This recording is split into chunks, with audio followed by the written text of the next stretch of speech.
most of the things scientists know, they know because other scientists have told them. And it's a system of trust, and it's a fallible system of trust. And one of the suggestions we have in the book is that people put themselves on an opinion diet, and that most people have way more opinions than they actually need to have.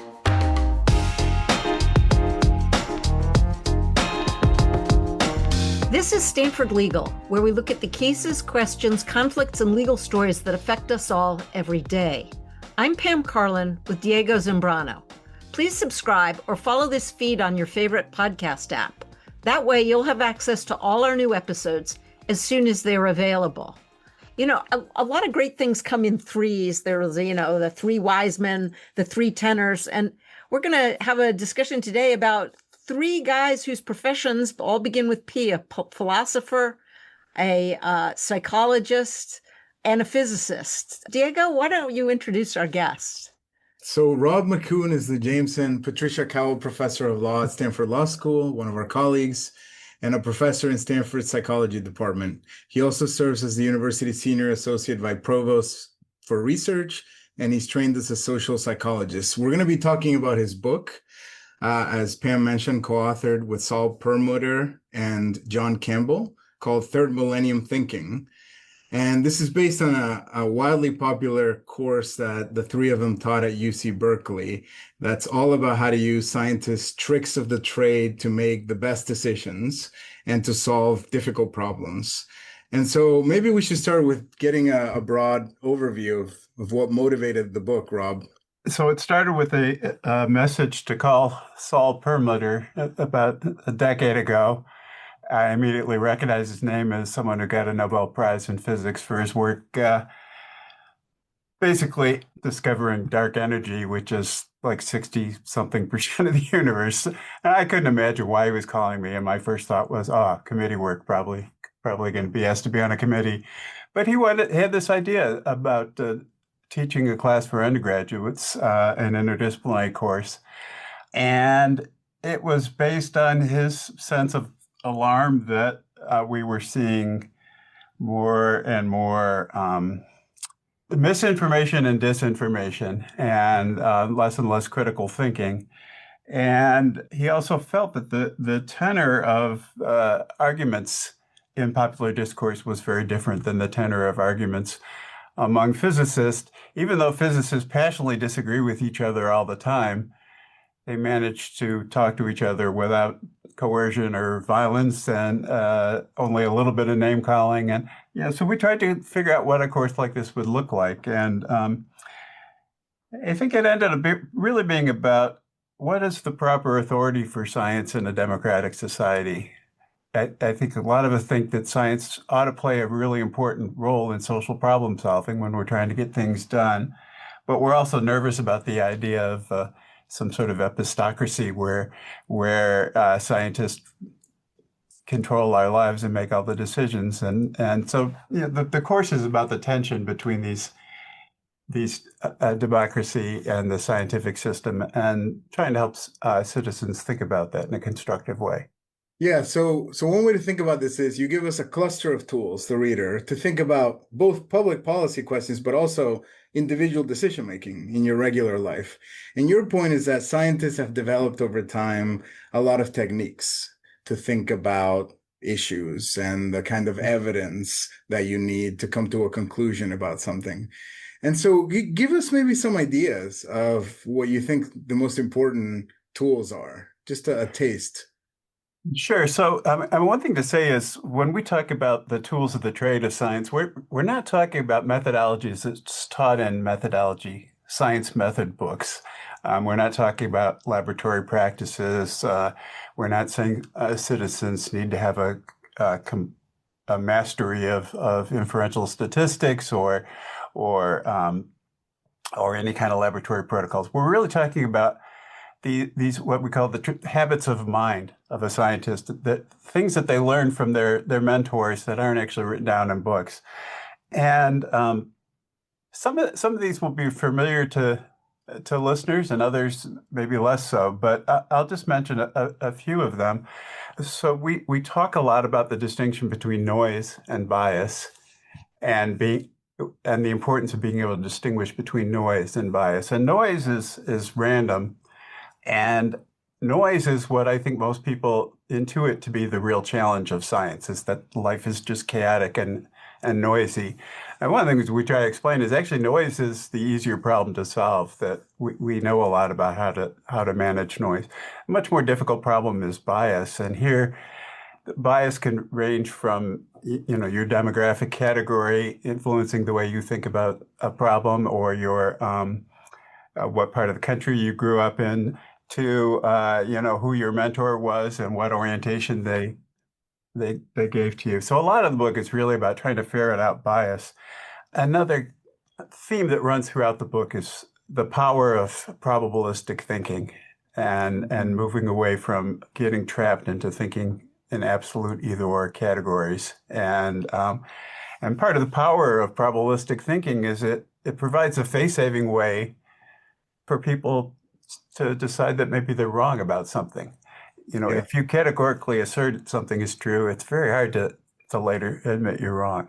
Yeah, let's kind of get concrete on that, because I think that's a fascinating part of the book. So most of the time when we have discussions about, say, public policy, people have an opinion, right? Should we raise the minimum wage? Yes or no?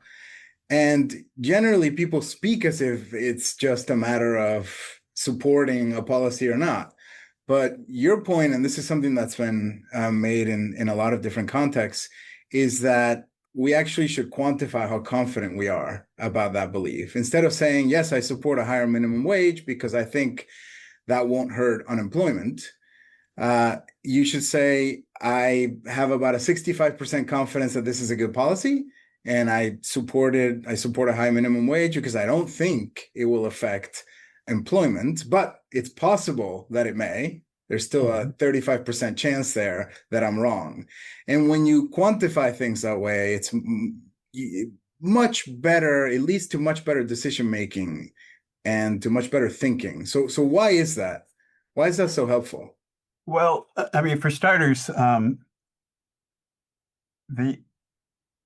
it works even if you don't quantify, even if you just use linguistic hedges like maybe or more likely than not, or probably, or the law is very careful about its words about uncertainty and probability and so on. But lay people, we're often, in ordinary life, very, very casual about it. And we would have students go through exercises where they would try to have a conversation about something you might argue about at a dinner party, and actually quantify every statement. And usually the students, just after a while, are just bursting out laughing. Because it would seem to me it was, if you're right to kind of talk about the linguistic rather than the numerical in a sense, because the numerical might almost reintroduce exactly the problem you're trying to solve, which is people's spurious belief that they absolutely know the answer, right? Because if you say there's a 62% chance of this happening, that seems almost as certain in a weird way as saying, I'm certain it's going to happen. Whereas if you say, I think I'm kind of pretty strongly convinced, that would put you in a different position. Yeah, and so I think I make a distinction between lay life and scientific life. So scientists, when they're acting as scientists, they really do need to quantify it, and they need to have some theory of error. And we talk in the book about examples of where scientists get on Twitter and make extremely overconfident pronouncements with no hedging. But I think in ordinary life, the hedging is the key part, not the numbers per se. Then the notion that it's Cromwell's statement, beseech you to think that you might be wrong, just to consider the possibility that you could actually be wrong, and to realize how few things we actually really know, including scientists. Most of the things scientists know, they know because other scientists have told them, and it's a system of trust, and it's a fallible system of trust. And one of the suggestions we have in the book is that people put themselves on an opinion diet, and that most people have way more opinions than they actually need to have. And I think for a lot of us, there's this terror that we'll be boring if we don't have opinions, that opinions are what make conversation interesting. And I have some sympathy for that. It can be fun to play with an idea by playing devil's advocate and taking an extreme position. But in fact, there are relatively few things we really need have an opinion on if we actually don't know, especially if it's some new topic that's just entered public discourse, like, some new virus. The reasonable thing to say would be, I have no idea. I really want to know more about this, but right now I have no idea. And, I think one of the things we saw in COVID was overconfidence by both sides of the public debate. Yeah, there's too many opinions. Although I don't want to spend too long on this point, but on the probabilistic thinking, the reason why numbers can be useful sometimes is because we don't mean the same thing when we use the word probably, right? So there's this apocryphal story about, I think it was the Kennedy administration during the Cuban Missile Crisis, and his advisors were telling him the likelihood that there were nuclear weapons in Cuba. But it turns out that when they used it linguistically, they used the same words, probably, likely, but numerically, they had completely different takes on the likelihood. So that's why it can be helpful. But of course, I agree with you, both of you, that socially it's awkward to state a number on how confident you are on something. Yeah, I mean, what you just talked about is a major professional interest of mine. I've done a lot of research on trying to quantify reasonable doubt and preponderance of evidence and clear and convincing evidence, trying to understand how people understand those concepts. And it can be quite startling my research suggests people think they're applying a reasonable doubt standard, but they're actually numerically what they seem to be doing in their decision making is much closer to preponderance of evidence in criminal cases. So yeah, the numbers do matter.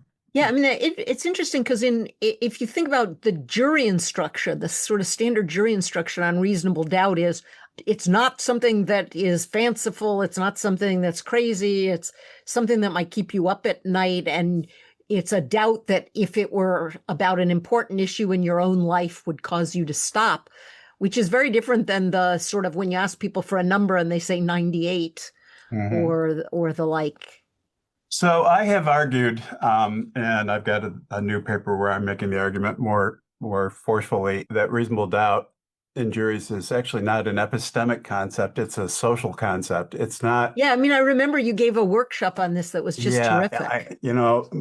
I believe that based on studies I've done, not just speculation, but that what actually happens in the jury is it's not so much that each person is persuaded that there's some doubt that they didn't previously have, but rather they see that the other citizens acting in good faith seem to have a doubt. And so they say, I believe the community has reasonable doubt because my peers have reasonable doubt. And this brings me to a sort of the second half of the book. So the first half of the book is on these habits of mind, right, but the second half of the book is on habits of community.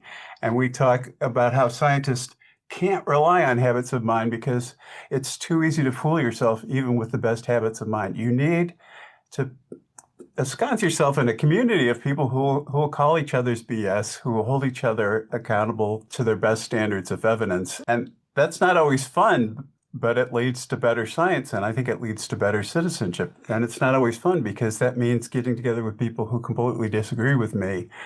And if I'm operating in good faith, I have to listen to them and accept the possibility that they might actually persuade me that I'm wrong about something.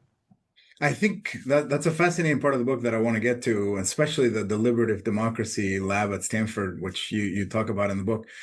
There is a kind of more general sense of maybe what you call scientific optimism in the book. And it pervades the entire book, which is a kind of can-do spirit that you get out of trying to resolve problems, trying to figure out what the truth is. And you talk about how this should suffuse how we think about public policy questions. But a lot of research has shown recently that the news is a lot more negative than it used to be. You see in the culture a kind of more negativism. Why do you think that is? And is that a major reason why you wanted to write this book too? Yeah, so this is something that emerged in the course of working on this, that it took us a while to articulate this concept of scientific optimism. And I want to be clear, scientific optimism is not a belief that everything's going to turn out fine. It's not an optimism about outcomes. It is an optimism that problems have solutions, and that if you identify a problem, there is a solution out there somewhere, and that we have to work hard enough. We can't just wait and everything will turn out fine. We have to work hard, but Scientists tend to, when they hear about a problem, they tend to assume it can be solved. And so they work together to solve it. And that may be the most important thing that we teach students in courses based on the book, is the idea that problems actually can be solved. And I find that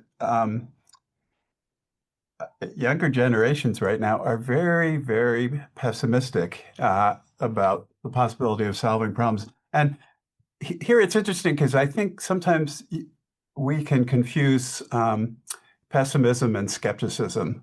And so I would distinguish between optimism versus pessimism as distinct from credulity versus skepticism. And so science is all about skepticism. It's about knocking down bad arguments, trying to find weaknesses in arguments. And that's like the brake pedal on your car. And you need a brake pedal on your car. But if all you learn is the brake pedal, you need the accelerator pedal. And the scientific optimism is the gas pedal that keeps you moving forward. And, if you only have skepticism without optimism, you get cynicism. And there's a lot of cynicism right now. One of the things I notice online is, like, the easiest way to look like you've won an argument online is to take the most cynical position possible. It's just very hard to top someone who takes the most cynical position possible. So you end up looking like the smartest person in the room when you're cynical, but you also end up deflating everybody's enthusiasm, everyone's energy. And, we're now in a culture where we just indulge in all this cynicism. And so I think this scientific optimism is a really important trait to cultivate. Well, and some of the cynicism seems to be about the scientific method itself. I mean, I'm just thinking about what's happening in the Department of Health and Human Services as a kind of object lesson of this. Yeah. So, I mean, part of the problem was brought on by scientists themselves. And we try to be open about that in the book. And we talk about pathological science, and we talk about scientific overconfidence. But what? Scientists have become very isolated from the general community and very elitist and often very paternalistic, and that's extremely off-putting. And a lot of people, I think, are disenchanted with science and are quite happy to read stories about scientists screwing up, or scientists who are biased, or pharmaceutical industry making scientists say whatever they want, so people have I don't want to overstate the case. Surveys still show that scientists have higher trust ratings than politicians, lawyers. Well, and people kind of believe in a lot of the science, even if they don't believe in the scientists in weird ways. I mean, you think about, like, modern life depends so much on a huge number of scientific innovations that people take for granted. I mean, they take for granted that, the brakes on their car, to go back to your example, are actually going to work. They take for granted that, the airplane is actually going to fly. Well, I think people love science, and people don't love scientists. So I think there was a time it's kind of like how really people hate science. Congress, but they like their own congressman. It's kind of the flip side version. I think scientists have to meet people halfway. And the fact of the matter is that the professional reward system of science can reward people for pompous behavior, but also for taking extreme positions and refusing to admit they're wrong. And my own scientific discipline of psychology is kind of the poster child for problematic science because of all the evidence of the replicability crisis. Yeah. But I'm actually extremely proud of my field because of the way it responded to that crisis. People in psychology now are really at the forefront of developing new methods to try to minimize personal biases in the research, to try to get ahead of that problem. So, Rob, you're at this intersection of social science and law. You teach at a law school, and we've been mostly talking about the scientific process. We mentioned a few of the criminal law standards, but where do you think the legal process fits into this? Do you think law embraces many of these scientific heuristics, tools, or actually that we teach the opposite, right? We teach advocacy rather than truth seeking. And so is that a problem? Are you indicting law, or actually you think law does something? So actually, it's funny you ask because I just on Thursday gave a talk at Yale Law School about adversarialism, inquisitorialism, and this traditional distinction that law schools make between these different forms of legal fact finding. There's a point of view that inquisitorialism works best for science, which this was actually, there was a paper by Thibault and Walker years ago called Theory of Procedure, where they argue that science is about truth conflicts and it requires inquisitorial methods. Law, they argued, is about conflicts of interest and requires an adversarial method. And I think there are various problems with that stark dichotomy. First of all, every legal case is full of factual questions, as you both know, and scientists interact with the legal system as expert witnesses all the time. Second of all, there's a lot of adversarial behavior in science. So I think talking about these as ideal types, gets problematic. I think the rule of law and the rule of science, I think these are two pillars of in my view, these are two pillars of civilization, and they share something very important in common, which is, in my view, science and law are both proceduralism on steroids.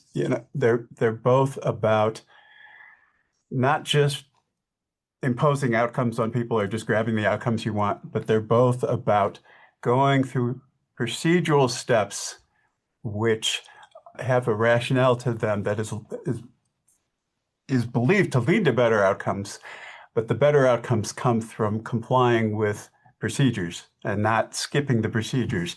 And so that's a way of thinking. This procedural way of thinking is something lawyers and scientists have in common. And it's not actually the way business people conduct their lives or people in their ordinary life behave. So it's, proceduralism, I think, is really important for both. I also think law schools hopefully do a great job teaching students how to think about the best arguments from the other side, right? Steel manning the argument from the other side, really coming up with that's what we should be teaching in a law. Well, yeah, you can even if you're just thinking instrumentally about how to do what's best for your client, understanding what the best argument is on the other side and thinking about how to respond to it, even if the other side doesn't make that argument, is really important. I mean, I find all the time in the clinic, the brief on the other side of one of our cases won't be very good, but we need to figure out what the best arguments are and figure out, how to deal with those, especially because the decision maker, the judge, might come up with those arguments on his own or her own. And if you just rely on what the other side says, you could be missing something really quite critical. Yeah, it's such an important skill to cultivate. And, here I think, I struggle with my own politics that tend to be left of center, but I take very seriously the idea that universities have lost some legitimacy in the eyes of the public because we are seen as disproportionately representing just one side of political issues. And, it's a very uncomfortable topic for us all to confront. And I won't say I think it's easy to know what to do about it, but I do think for our students, if all you do is argue with imaginary conservatives in your head, you're going to win every time. And what you need is to sometimes argue with real conservatives, not imaginary conservatives. And part of the challenge here is, for argument across very extreme points of view to work, there have to be some ground rules of good faith, or it doesn't work. And at the end of the book, we talk about part of the challenge of trying to argue in good faith and have good faith arguments, because for us, good faith arguments require entering into this discussion actually open to the possibility that you might end up being persuaded by the other side. If the only purpose of the argument is to bully the other side into submission, then you're not arguing in good faith. And that's a challenge. It's easier to talk about than to actually do. It's very unpleasant to do sometimes. And this point that you're making refers back to what you said earlier about the habits of community, right? That you want to have communities that are intellectually diverse so that you get confronted with different ideas. And of course, in our profession, half of the judiciary is going to be appointed by one party and the other half by the other party on average. And so lawyers have to face judges from different political persuasions and have to be prepared to make arguments that appeal to those judges. And so that's a really important point. Now, we've been talking so far about two things, and we've kind of touched a little bit on the third one. But first, what motivated the book, right? You mentioned the current state of information, misinformation, the importance of scientific optimism, of a can-do mentality. And then second, all the different tools that the book talks about, habits of mind, habits of community. Finally, the last part of the book touches on decision-making processes, right? Deliberative democracy. We touched a little bit on having expert communities. I wanted to ask you a couple of questions about this. Before we get to the deliberative democracy point, what happens when you have an issue where reams and reams of evidence don't settle it? And it actually is factual, not just values, though I do want you to talk about that. So take the minimum wage example that I started with. So does the minimum wage increase unemployment or not? You have decades now of studies, almost perfectly aligned on both sides. Meta-analyses upon meta-analyses, basically finding no clear takeaway from the research. Hundreds of economists, right, on both sides. We can't settle it. What do you do in a situation like that? So I always point out to my students that we only look to experts for hard problems. We don't look to experts for trivial problems, like, is it a good idea to wear a coat in the winter and things like that. You don't really go to experts for that. You go to experts for the hard problems. And so these are going to be the problems that are very difficult to resolve. And in particular, when it comes to public policy, a lot of these problems are very difficult to resolve for ethical reasons, because we can't just do experiments where we do an intervention that might actually shed light on some key questions. So issues can persist for a very long time. I think one of the key tools is provisional thinking, is that when you make decisions, you don't necessarily have to make a decision for all time. You can make a tentative decision, and you can make a decision in a way that allows you to actually learn more by doing. And so you can tentatively adopt a policy, but you have a sunset clause where you're going to evaluate it. You're going to set some goals for things you would expect to see if the theory of the case is correct, and if the evidence starts coming in looking like the theory of the case was wrong, then you revisit what you do. But we tend to act as if every decision is, for all times. We're going to adopt rent control for all times, or we're going to abolish rent control for all times, as if it's a dichotomous variable that's locked in place, as opposed to a dial that we may need to keep adjusting. And I think most real public policy problems, they're not problems you solve, they're problems you manage. They're dials that you're constantly twisting. And we want we want to finally reach this equilibrium where everything is finally perfect. But I don't think a mature outlook on public policy would lead you to expect we're ever going to reach that point. You're always going to be twisting the dials and testing your ideas. Yeah, and I, of course, agree with that. Experimentation changes, although something like the minimum wage is particularly difficult because it's sticky, right? Once you raise it, there's no way a politician is going to lower that.